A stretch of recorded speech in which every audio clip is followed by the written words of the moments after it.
president of the Boynton Beach Historical Society.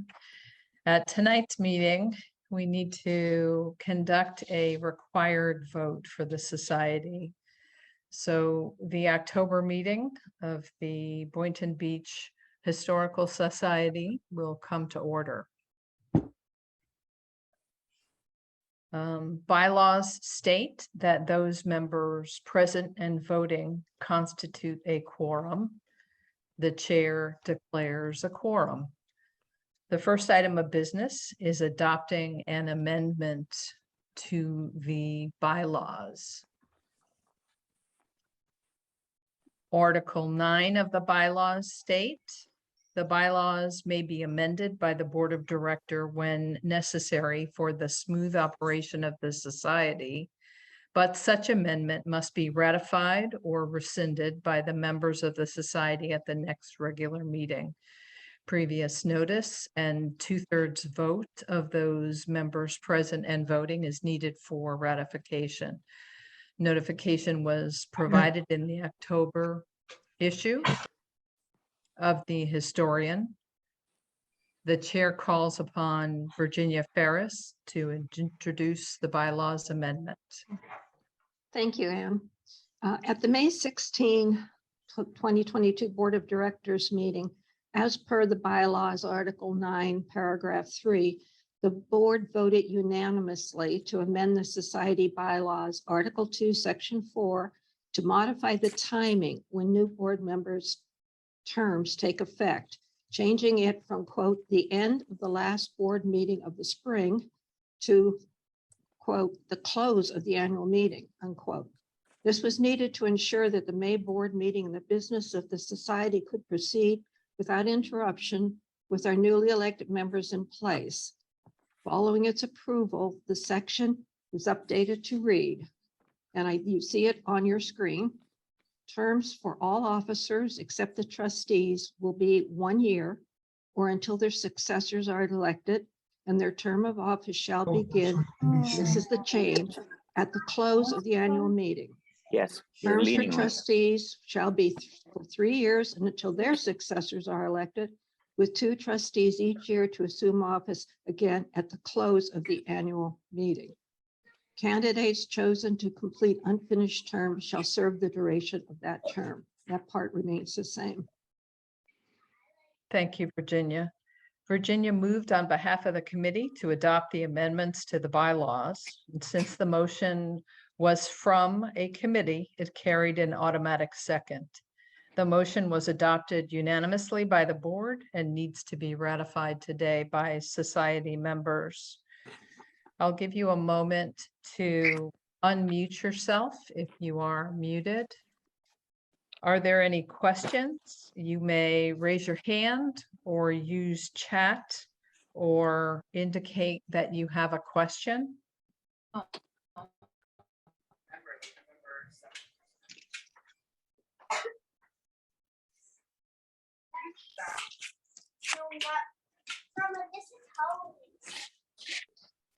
Finding no questions, the motion is on the floor to ratify the board's bylaws amendments.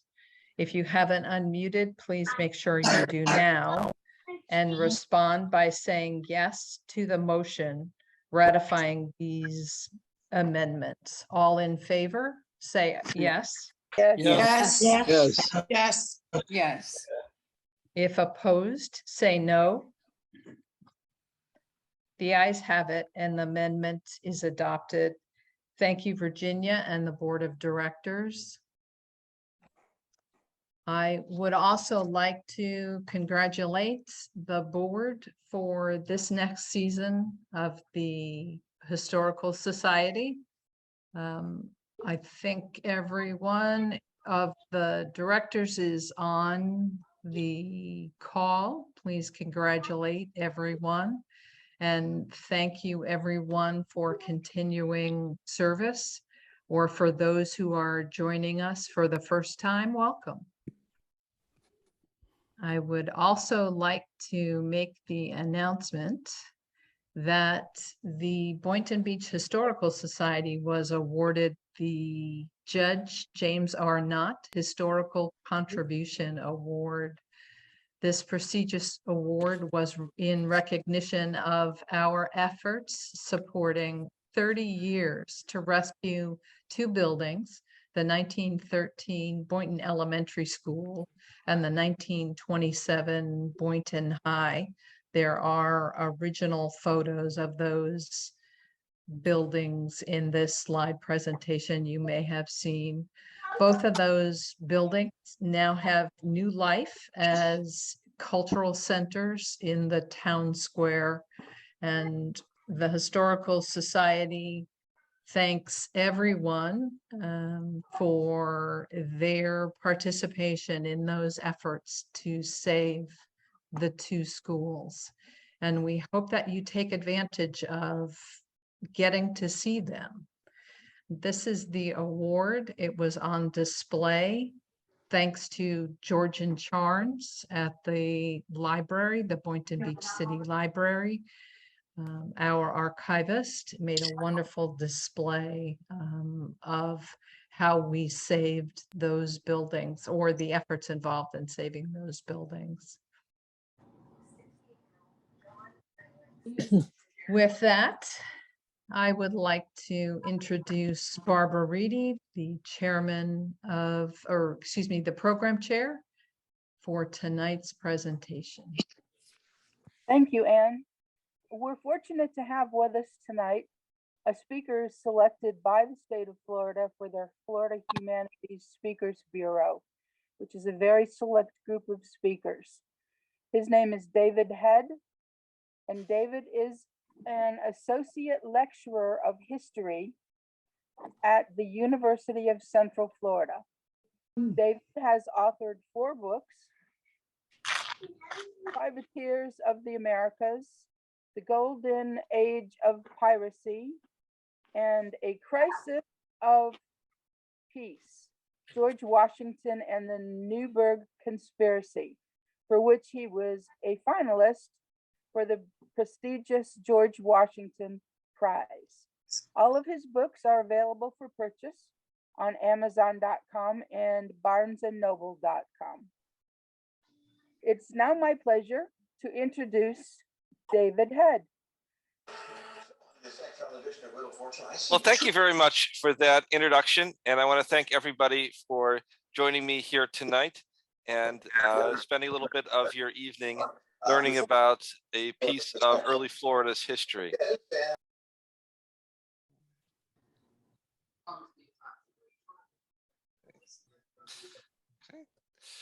All right, we'll see who this handsome young man here is in a few minutes. One of the characters in the story. We're talking about pirates, privateers, and the fall of Spain's empire in the 18 teens, and how the Spanish independence movement actually helped bring a portion of Florida into the United States. That's the topic for today's talk. I'm going to start by giving you a bit of an overview of what I'll be covering here today. So I'm going to start by talking about a little bit of background to place the story in a larger context. I'll describe the Spanish-American Wars of Independence, what those were, what the motivations were, and how they came to affect Florida. Then I'll talk a bit about the difference between privateers and pirates, try to have those terms to be clarified for everyone.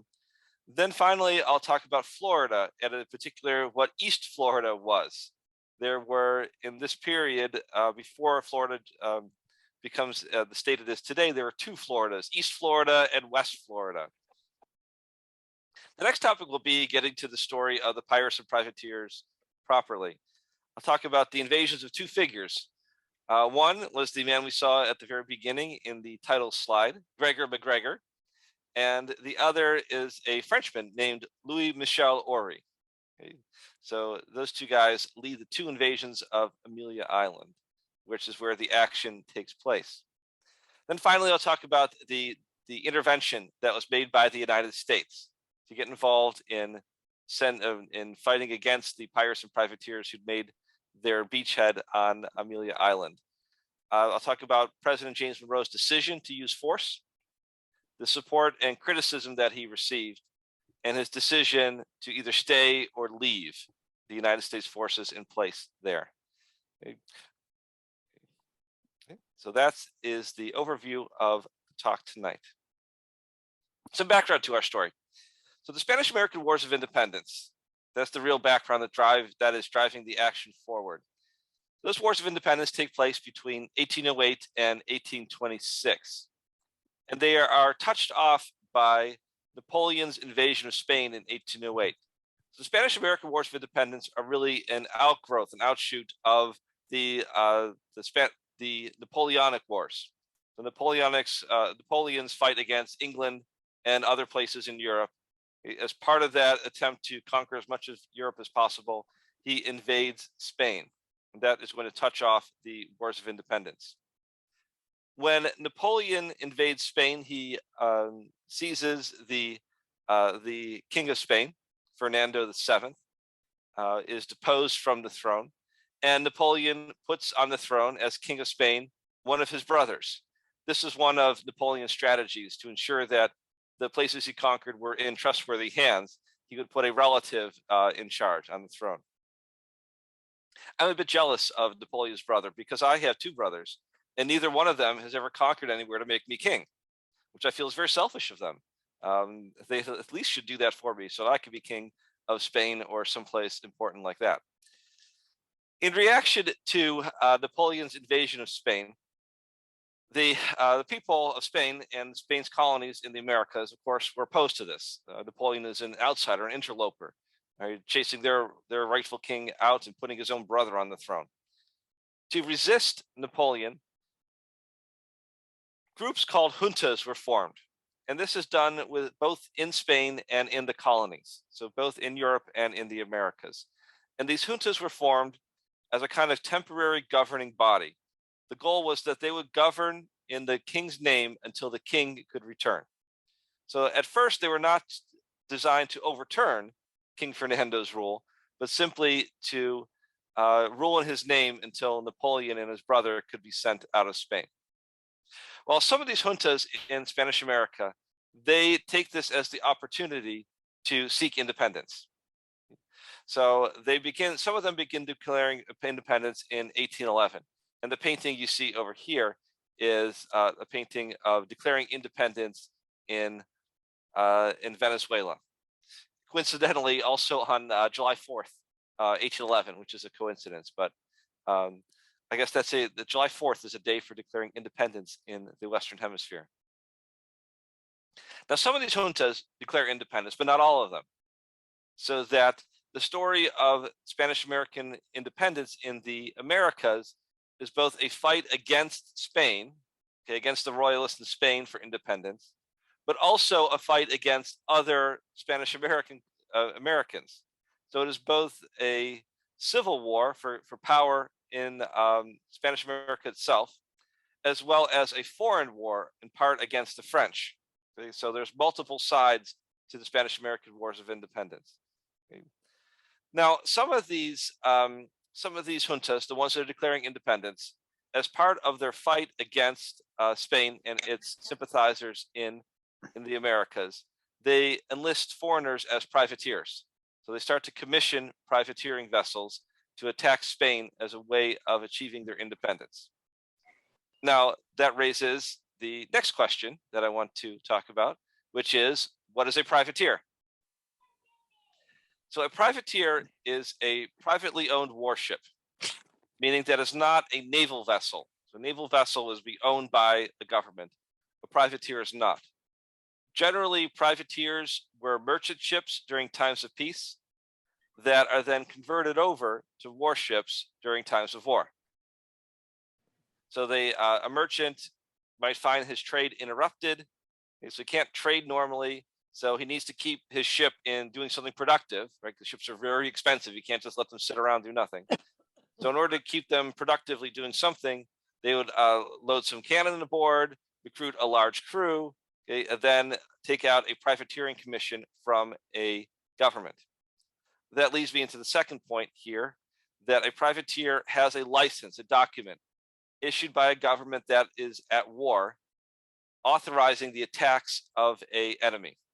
So a privateer with that, empowered by that document, will be able to attack an enemy legally, legitimately. And its attacks are not a kind of piracy. They are acts of war that are sponsored by a government. This is an example of a privateering commission here. This is one from the Spanish American period. Okay, so this is what it looks like here. They are large documents. So, I mean, like the size probably of your laptop computer screen. I mean, that's how big they are. Okay, so they are large documents, and they're part form letter. You can see a lot of this is printed, but there's also spaces to fill in the particular details of a individual ship and its crew. So you'll have the name of the captain here, okay, the name of the ship, its weapons, how many men it has, okay, and then it'll be signed by the issuing authority at the bottom. This was issued by Louis Michel Oury, who I'll talk about in just a few minutes. They're also nice. They have often have a large seal on them. Okay, these documents, they don't give you the most information, but they're really fun to find because they're large and impressive looking, give you the sense of authority. I like the little ship that's printed at the top here too. I like that. I'm a sucker for pictures of ships. So, what motivates privateers is an important motivation is money, because privateers get to keep what they capture. A captured vessel and its goods are called a prize. So a captured vessel and its goods are called prizes. And a privateer is supposed to take what it captures and present them before a court of their own country.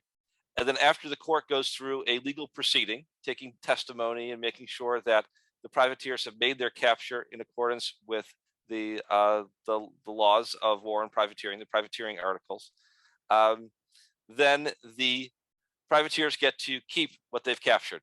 Okay. Actually, they get to keep the financial value because usually they sell it in advance of the proceeding. So they get to keep the money that is the proceeds from their crews. Privateers exist only during times of war. So there is no such thing as a peacetime privateer. And they're only supposed to attack enemies. Now, there are examples where privateers overstep the bounds of what they're supposed to do. They do illegal things, okay?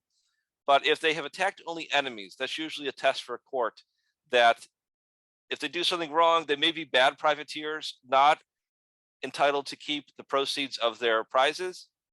But if they've attacked only enemies, they're not pirates either. So that's a distinction that's often made. So I mentioned pirates and what makes somebody not a pirate. That then raises the question, well, what is a pirate? So a pirate is a privately owned vessel, and that way it's like a privateer. But the pirates have no legal authority to make the captures that they do. There's no legal justification for what they're doing. Pirates also attack everyone.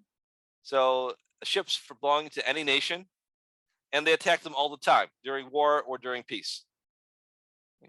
So pirates and privateers are similar in being privately owned vessels that attack other ships and take their goods, but they're different in that privateers have a legal document that makes the transfer of their goods legal, and they're supposed to only stick to attacking enemies during times of war. Pirates attack everybody all the time without regard to who's at war with whom or whether there's peace. That's what separates a privateer from a pirate.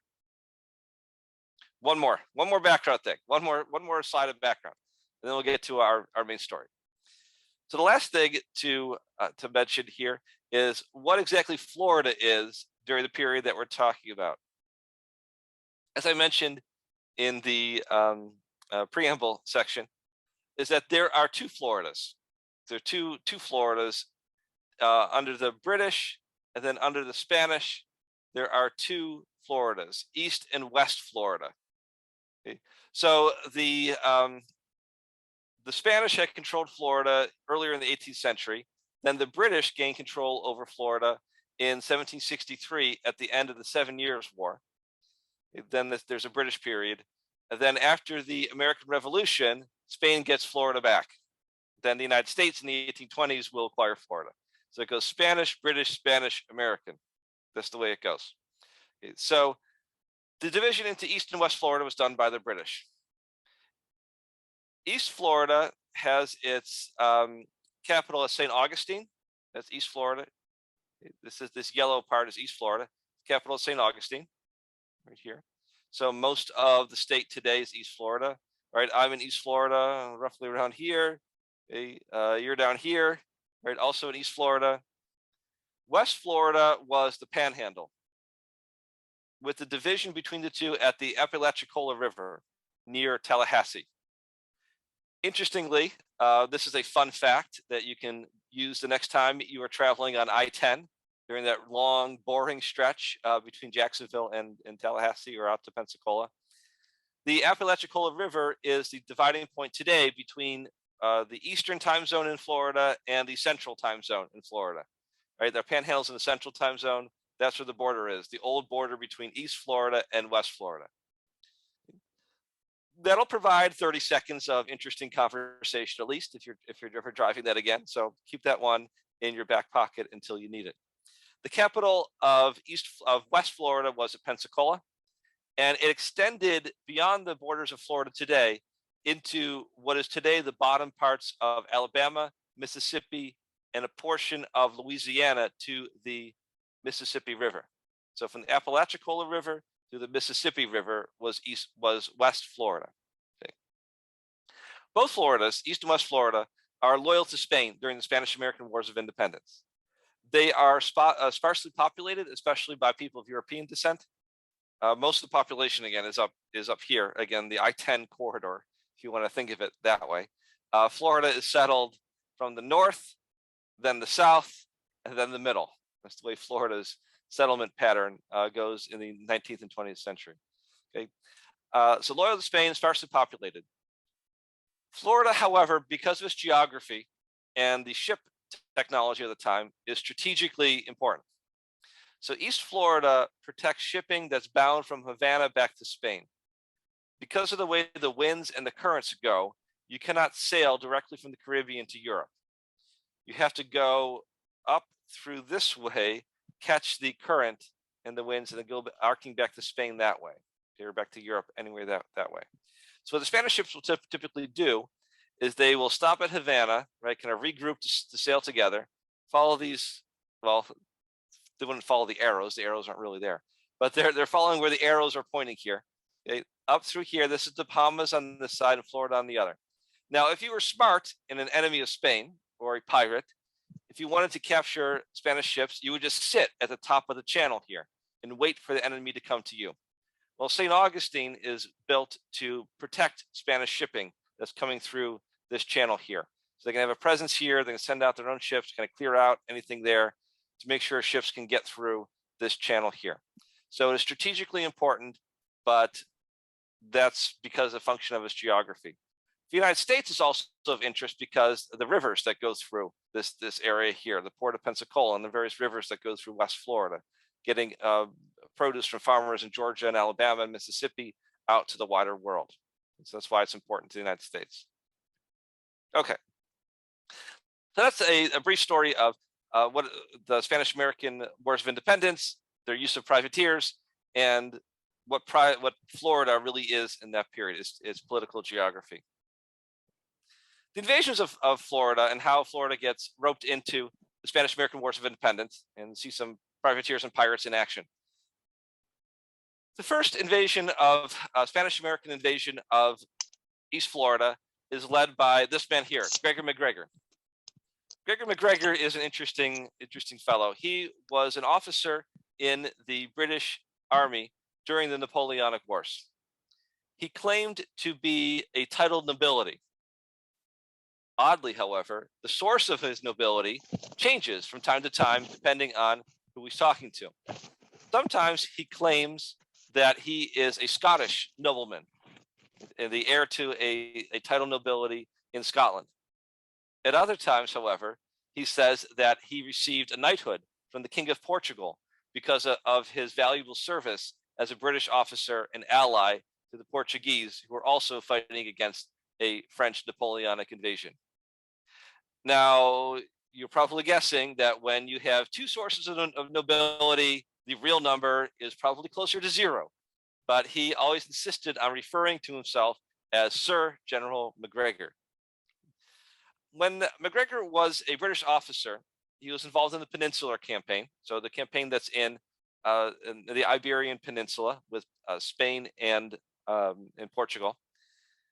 And he was involved there, but he eventually left the British service. Apparently, he had trouble getting along with other officers. And the story is that he got into a fight with another officer. I believe it started in a tavern, possibly over cards, possibly with one guy accusing the other of cheating. But there's some disagreement with a fellow officer that led to MacGregor resigning his commission and leaving the British service.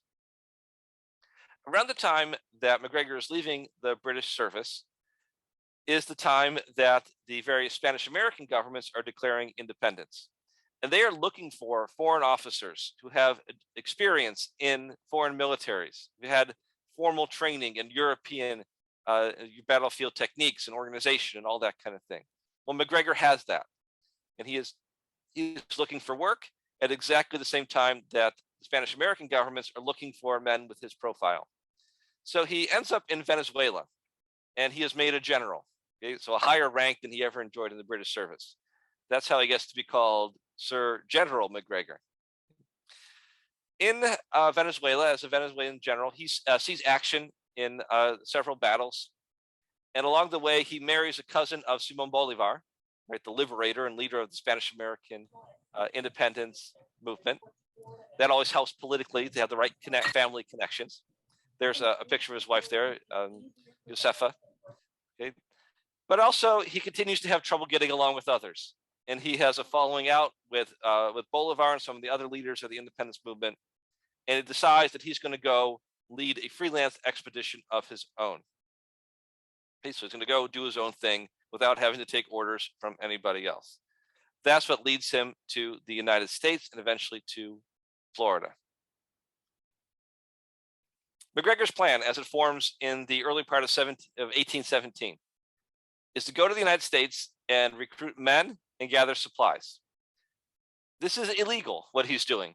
The United States is officially a neutral between Spain and its colonies, and it is against the US neutrality laws to recruit American citizens on American soil to serve in a war against a country at peace with the United States. So what MacGregor is doing, signing up Americans to fight against Spain, is illegal. You can't do that in the United States. He came to the United States because there's large population, a productive economy, right, where you could buy the goods that he needs and secure the manpower, but this is against the law.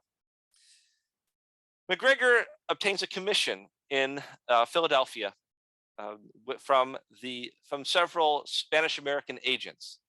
So the South American agents of the various governments, they had set up shop in Philadelphia to act as kind of diplomats. They were not officially received. They're not officially diplomats to the United States, because if the United States were to receive them officially, well, that's a way of recognizing their independence, and the Spanish will be mad about that. And it's a way of sort of taking sides. The United States doesn't want to take sides. But still, these guys are there to kind of work informally behind the scenes on US officials. So MacGregor obtains this commission. He says that this makes his invasion legal. It doesn't make things legal. It is also against the law to receive a commission from a foreign government to make war against a country that's at peace with the United States. A little bit later on, MacGregor will try to present this commission to the United States government, saying, look, everything I've done is legal. And on the commission, it says, right, signed and delivered in Philadelphia on this day, and it gives the date. Well, all that is right, signed written evidence of a felony. You don't want to go showing that around. MacGregor doesn't quite understand that. The third part of MacGregor's plan is to conquer Amelia Island. So Amelia Island off the coast of Florida by Jacksonville today. So that's the target of his operations. He wants to establish a privateering base so that he can sponsor more privateers, take the goods that they have captured, condemn them or put them through the legal process to have them declared a prize, and then smuggle those goods into the United States, into Georgia, which is right close by. Then while he's doing that, he has arranged for a resupply vessel to come and bring more men and more supplies. So the Amelia Island is supposed to be one first step. He will regroup, get more men, and then move on to mainland Florida. Let me go back here for a second. This is Amelia Island here. Just grab the map here. Okay, so this is This is the border with Georgia. So this is Georgia, this is Amelia Island, right across there, so close by, easy to smuggle across the border. In the 19th century, in the period we're talking about, this is an international boundary. This is the United States, this is Spanish territory. Okay. This is today the site of where Spain had a fort. I visited there in 2016 or 2017, I believe it was, and took these pictures. So this is where the Spanish had a fort on Amelia Island. It's not there anymore. Okay, there's a little plaque. This is the land here where it was. Okay, besides the plaque, there's no real evidence that it was ever there. This is the Fernandina Plaza Historic State Park, site of the Spanish fort. So that's where it was, and this is where it's looking out onto the water. MacGregor's invasion was crowned with success. It was pretty easy. He basically showed up with 100 men and scared away the Spanish defenders, who are only about a dozen in number. So he conquers Amelia Island on June 29th, 1817. Again, just kind of shows up in force. His men vastly outnumber the Spanish defenders, and the Spanish are they're not going to die for this, and they run away. MacGregor then proclaims the territories conquered by a new name. He calls it the Republic of the Floridas. He uses the Spanish there. I am suddenly self-conscious about my Spanish accent, so I will not attempt to say it in Spanish. But that's he had the title there. So that he proclaims the Republic of the Floridas. He creates a flag of the Florida Republic there. This is a flag of his own design. In addition to being a general, he also dabbles in graphic design. He creates his green cross of Florida that he was to fly to be the flag of his new country that he's created. He also has a commemorative medal struck to hand out to the men so they can remember where they were on the glorious 29th of June, 1817, where they conquered Amelia Island by scaring away a dozen Spanish defenders. You see the inscription here. It says Amalia Vini Vidi Vici, or Weenie Weedy Wiki, if you want the proper Latin pronunciation. Okay. This is, of course, a reference to Caesar in his conquest of Gaul. You can see that MacGregor is linking himself to Caesar. Right, there's Caesar on the one hand, and his natural descendant, Sir General Gregor MacGregor. On the other side is the logo Floridario Duque Mac Gregorio. Okay, so Florida under the leadership of MacGregor and his green cross of Florida there. So he came prepared to honor the men with their great achievement.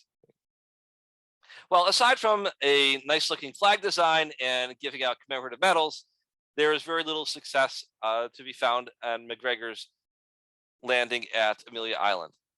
He attracted few privateers to accept commissions from him, and he engaged in surprisingly little smuggling.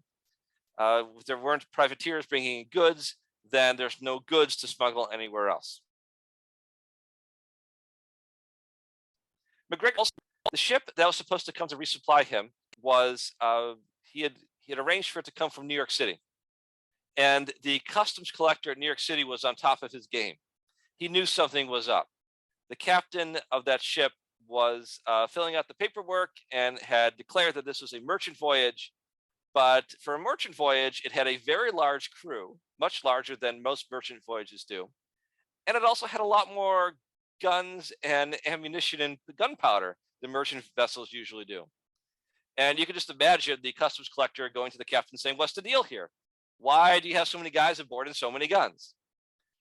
And what are the captains going to say? "I get lonely at sea and we like to shoot things with my friends." That, whatever he said, wasn't cutting it. So the customs collector made the ship's captain take off the extra men, take off the extra weapons until it looked like a proper merchant voyage. Well, when he arrives in Amelia Island, right, he doesn't have the guns or the man that he's supposed to have. This puts a real damper on MacGregor's plans. Another factor is that MacGregor realizes he's heard word that the Spanish are regrouping to attack Amelia Island and retake it from him. So a much larger force is coming from St. Augustine. Obviously, the Spanish aren't just going to sit there and let MacGregor take this away from them. They come with a much larger force. So with those two, with those all those factors coming together, MacGregor decides to give up on Amelia Island.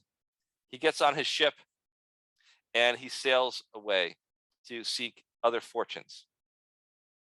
He abandons Florida, and eventually, the next time he shows up in the historical record, he is trying to pull off a land fraud in Central America, where he's trying to sell 500% of a tract of land in Central America to European investors, where people will never actually go there. My reaction to this is that if he wanted to do a land fraud, he could have stayed in Florida to do that. I think that's part of our wild history too. So that's MacGregor. Now, as MacGregor is leaving, it so happens that another man shows up. This is Louis Michel Ory. And Louis Michel Ory gives new life to the Spanish-American pirates and privateers who are gathered at Amelia Island. As MacGregor is leaving, some men decide to stay. They decide to stay and fight the Spanish who are coming. And surprisingly, the men who stay, the remnant who are left behind, they defeat the Spanish counterattack. So Spanish come in large force, but the guys who stayed are able to be victorious. They defeat the Spanish counterattack. Those guys, the leaders of the remnant, must be thinking, okay, we're going to make a go of this. They are deposed from power after only 2 days when Louis Michel Ory shows up. So that was a very eventful week. MacGregor leaves, the Spanish counterattack comes, it's defeated, then Ory comes and shows up and knocks the two guys out of power, the two leaders of the remnant. He dislodges them from power. Commodore Louis Michel Ory, as I mentioned at the very beginning, was born in France. He had come to the Caribbean aboard a French naval vessel, and he had left the French Navy and become a French privateer. He gave up French privateering when France's war with Britain ended, and he transitioned into privateering on behalf of one of the Spanish-American republics, Cartagena. Cartagena is a city-state in that period. It's now located in modern-day Colombia. He joins the Cartagena Navy, and that's where he gets the title Commodore. A Commodore is someone who has command over several ships in a squadron, and so that's where the title Commodore comes from. He also had trouble getting along with others, however, and at one point he leaves the Cartagenan service and decides to go out on his own, kind of like MacGregor does, and he gets connected with a Mexican filibuster operation. A filibuster today is a legislative maneuver in a place like Congress to delay voting on a piece of legislation. In the 19th century, a filibuster had a completely different meaning. It was a private military adventure, so a private military expedition. I don't know how those two meanings got departed from each other, somewhere in the past, but that's what a filibuster is in the 19th century, a private military expedition, so on land as opposed to privateers who are at sea. This is a filibuster that is being undertaken on behalf of the Mexican independence movement. He joins in with them. Ory then establishes himself at Galveston, Texas, an island off the coast of Texas, not far from Houston today. And he establishes himself as the governor of Galveston Island. There he sets up privateering and smuggling, also slave smuggling, and he was eventually pushed out by two figures you may have heard of previously, Jean and Pierre Lafitte, who were, at this point, they were spies on behalf of Spain, and they'd agreed to spy on Ory's operations at Galveston and send the information to the Spanish authorities. While they were there on one of their information gathering trips, they decided, well, they could run Galveston just as well as Ory could, so they maneuver him out of the way and take over for themselves. All the while, they are claiming to still be passing information to the Spanish. They claim to be helping Spain. At the same time, they are sponsoring privateers that attack Spain. So they're playing both sides in this. Now, with Ori pushed out of the way, he goes looking for a new opportunity, and that's how he ends up in Amelia Island. He takes charge of Amelia Island with MacGregor departed, and he declares himself chief of the Mexican Republic of Amelia Island, East Florida. It's a little far from Mexico, but he claims to make it work. Amelia Island is a Mexican province under Ori. He has success where MacGregor had failed. So he is able to be much more successful sponsoring privateers. And according to one newspaper estimate from the fall of 1817, Ori processes some $500,000 in prize goods in just a couple of months in the fall of 1817. If you multiply by 10, you get a rough estimate of what that could be like in today's money. Ori also engages in slave trading. And I counted some 600 to 950 people moved through Amelia Island while Ori was in charge. Now that's quite a range there. That's a 50% difference there between 600 and 950.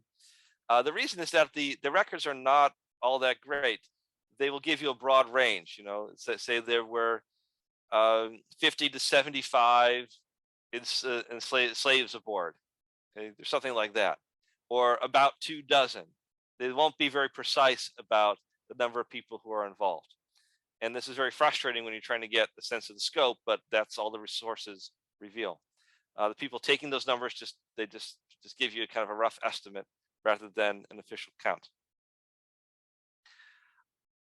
Ori would like for Amelia Island to be a legitimate government, and he's making steps to draft a constitution for his Mexican Republic.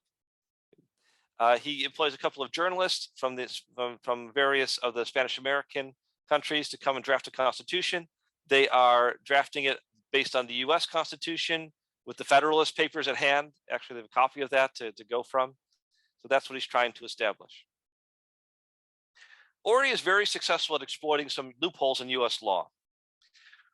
A way to move goods and enslave people into the United States with the knowledge of US officials, but without breaking any laws so that the US officials can't intervene. So one of these loopholes has to do with the size of the vessel where US officials would be empowered to intervene. So the law is written in such a way that a customs collector or a naval official can only seize a vessel if it's above a certain size. The feeling being that, well, if a vessel is too small, then it's not really worth dedicating the resources to capture it, because it can't really bring in that much in goods anyway, that officials should concentrate on bigger targets, not just the really small ones. Well, Ori figures this out, and he sends enslaved people to row the boats across the river into Georgia with some of the goods aboard. And then once they get over to Georgia, he will have sold the goods as well as the people. The enslaved people did the rowing. And one naval official reports to his superior, says the privateers and pirates can smuggle one or two at a time without detection. One or two boats at a time. Just go over there, and even when they can't see them, they can't do anything about it. Ori is also exploiting the neutrality between the United States and Spain, knowing that the United States doesn't want to start seizing Spanish American vessels, which will seem like they're favoring one side over the other. Another naval commander wrote and said, I could have done something. I could have seized the ship, but I considered it neutral ground, and it was the wish of the government not to infringe. So kind of like my hands are tied. The U.S. decision for intervention. So the United States has to decide. President Monroe comes to power. It's one of his first foreign policy crises that he has to deal with. And the problem is that Amelia Island is outside of the United States, but right next door. So what happens there affects the United States, but it's not under US control. If the US government acts, they risk offending Spain, right? Taking over Spanish territory. That's going to make the Spanish mad. At a time when the United States is negotiating with Spain over a treaty to settle the borders between the two sides in North America. This will be what's called the Transcontinental Treaty. That's what gives Florida to the United States and settles the border between the United States and Spain out west to the Pacific Ocean. That's still not certain when this is going on in 1817. At the same time, the US government risks offending the Spanish Americans if they come off being seen as attacking of Spanish American revolutionary movement and favoring Spain. The cause of Spanish American independence is popular in the United States. There's political support in the United States. They're seen as as republics, just like the United States were fighting for their independence. It's politically popular. It's between those two. Eventually, John Quincy Adams, who was the Secretary of State, persuades Monroe that four lines of argument converge to make intervention the right thing to do.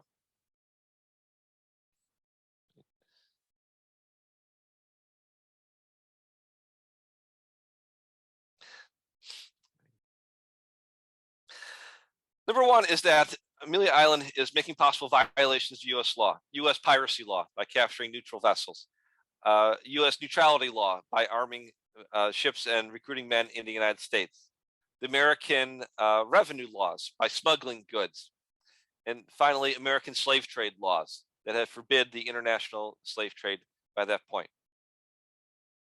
A number 2 point is that Amelia Island is actually the 4th privateering center but run by Spanish Americans. So there's Amelia Island. Before that, there was Galveston. Before that, there was New Orleans. And then alongside of that was Baltimore, Maryland. So all 4 of those have been centers of privateering for Spanish America. And it looked like the problem was growing much worse over time. A third point was that Adams convinced Monroe that he did not need to respect McGregor's or Ory's claims to be legitimate governments. There was the illegal commission that was delivered to McGregor in Philadelphia, illegal because it was in Philadelphia. And then how in the world this Mexican status applied to Amelia Island for Ory, says, well, that's not a real thing. Okay? You don't have to respect that. Fourth thing is that there happened to be a law that applied to this situation, the so-called No Transfer Resolution of 1811. In 1811, the Congress had passed a law that empowered the president to seize any part of Florida that looked like it might leave Spanish control and be grabbed by another country. What they had in mind here was a scenario in which Britain seized the Floridas from Spain. If it looked like that was going to happen, the president was empowered to act first. The idea being that the United States wanted Florida in Spain's control so that the United States could get Florida from Spain in its treaty negotiations. They know they're not going to get it from the British. They want Spain to hang on to it so that they can get Spain in a treaty negotiation. Interestingly, this no transfer resolution was secret at the time. So it's a secret law that was then unveiled in a very handy way for this situation. I was one time asked by a audience member, do we still have secret laws today? And immediately I said no.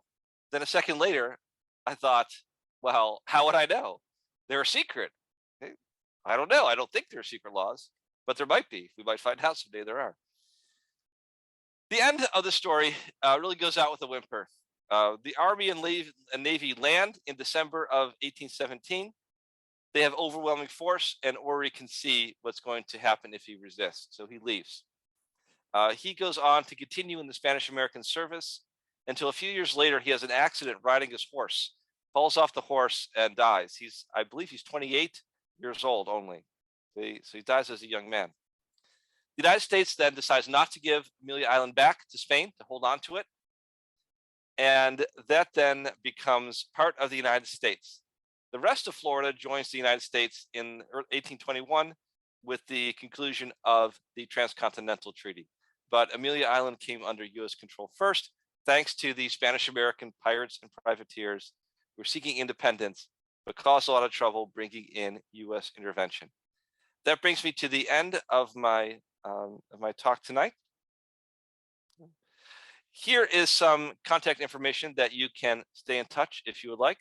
If you are drifting off to sleep in a few hours, but all of a sudden you bolt upright, thinking that's what I've always wanted to ask about Sir General McGregor, you can go back to sleep easily because you know you can get in touch with me and your mind does not need to be troubled. You can ask me in the morning.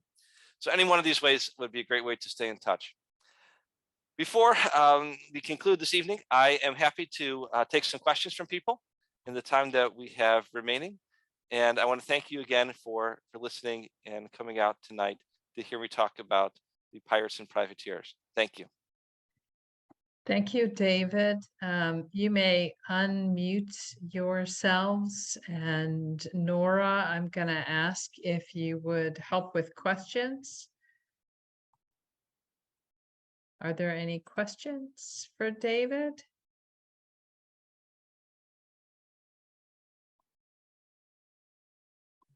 I see a question here. What did they hope to benefit from owning Amelia Island? The strategic location or natural resources? It's the strategic location. So the idea is to kind of make a beachhead on Amelia Island, get resupplied, and then move on to the rest of Florida, St. Augustine or a place like that. The location right next to the U.S. border, the border of Georgia, right?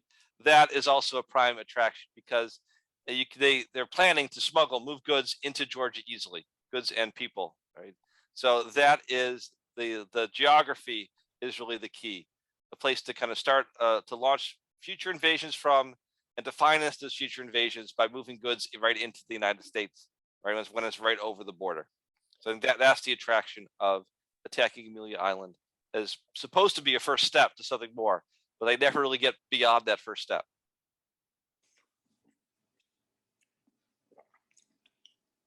And do we have other questions? David, can you tell us, were the pirates really bad? I mean, the way we see in the movies?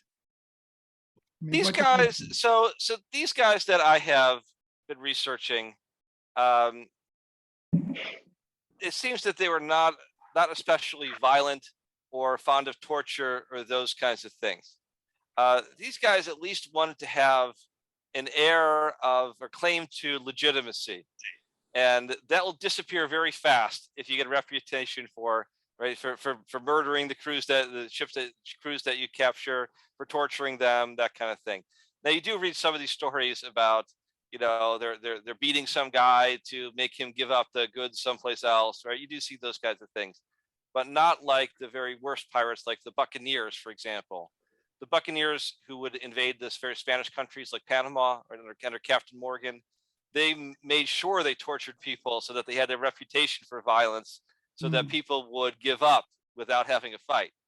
You don't quite see that same logic at play with the guys that I've studied. Okay, thank you. I should mention, I still wouldn't want to be captured by them, though. David? Yes. I'm curious, the year that you said that one of them made $500,000 in prize money, when they had prizes that they needed to transact, did they need to take their boat and like drive their boat all the way back to Spain? I mean, how long of a boat ride is that from? Right. So when they captured a vessel, what privateers are supposed to do is, if they capture a vessel, they're supposed to take it back to a port of their home country. Okay. So one of the things I didn't get into is why these guys operate for the United States. So if these privateers captured a Spanish vessel, they should have taken it to Cartagena in South America or to another Spanish American port. They don't, because those places are at war, so you might get the vessel recaptured by the Spanish on the way.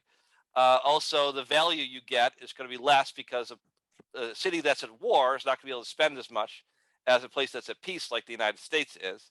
So they tend to kind of ignore that part of the privateering prize code and go to the United States instead, where there's no legal proceeding. They just smuggle the goods straight in because they can get a better price there, and it's safer than going back to one of their home ports.